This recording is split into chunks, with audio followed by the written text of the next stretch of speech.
Capítulo 27. Das injúrias.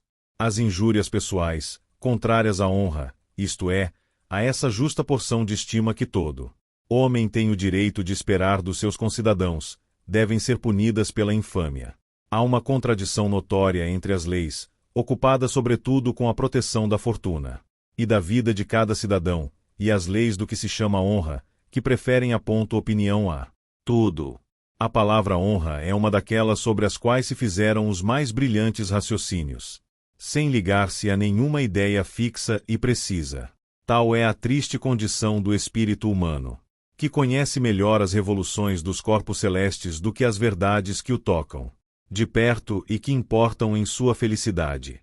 As noções morais que mais o interessam-lhe são incertas, só as entrevê cercadas de trevas e flutuando ao sabor do turbilhão das paixões.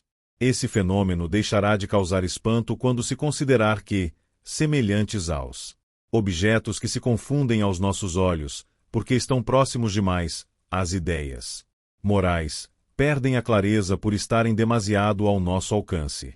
Apesar de sua simplicidade, discernimos com dificuldade os diversos princípios de moral e julgamos, muitas vezes sem conhecê-los, os sentimentos do coração humano. Quem observar com alguma atenção a natureza e os homens, não se admirará de todas essas coisas, pensará que, para ser feliz e tranquilo, o homem talvez não tenha necessidade de tantas leis, nem de tão grande aparato moral.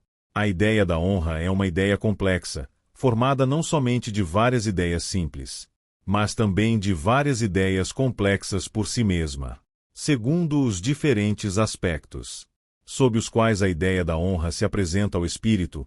Algumas vezes ela encerra e outras exclui certos elementos que a compõem, só conservando nessas diferentes situações um pequeno número de elementos comuns, como várias quantidades algébricas admitindo um divisor comum. Para achar esse divisor comum das diferentes ideias que os homens fazem da honra, lancemos um rápido olhar sobre a formação das sociedades. As primeiras leis e os primeiros magistrados originaram-se da necessidade de impedir os abusos que teria ocasionado o despotismo natural de todo homem mais robusto do que o vizinho. Foi esse o objeto do estabelecimento das sociedades e essa base real ou aparente de todas as leis, mesmo as que encerram princípios de destruição. Mas a aproximação dos homens e os progressos dos seus conhecimentos fizeram nascer em seguida uma infinidade de necessidades e ligações recíprocas entre os membros da sociedade.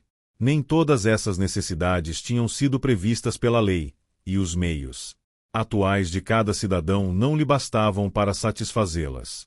Começou então a estabelecer-se o poder da opinião, por meio da qual podem obter-se certas vantagens que as leis não podiam proporcionar, e evitar males de que elas não podiam preservar.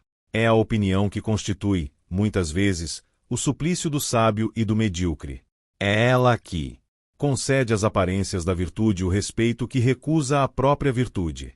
É a opinião que, de um vil celerado, faz um missionário ardente, quando esconde seu interesse nessa hipocrisia. Sob o reinado da opinião, a estima dos outros homens não é somente útil, mas indispensável a quem permanecer ao nível dos seus concidadãos. O ambicioso procura os sufrágios da opinião que lhe serve os projetos, o homem vão mendiga-os, como um testemunho do próprio mérito, o homem de honra exige-os, porque não pode dispensá-los. Essa honra, que muita gente prefere à própria existência, só foi conhecida depois que os homens se reuniram em sociedade, não pode ser posta no depósito comum. Sentimento que nos liga à honra não é outra coisa senão uma volta momentânea ao estado de natureza, um movimento que nos subtrai por um instante a leis cuja proteção é insuficiente em certas ocasiões. Segue-se daí que, na extrema liberdade política, como na extrema dependência, as ideias de honra desaparecem ou se confundem com outras ideias.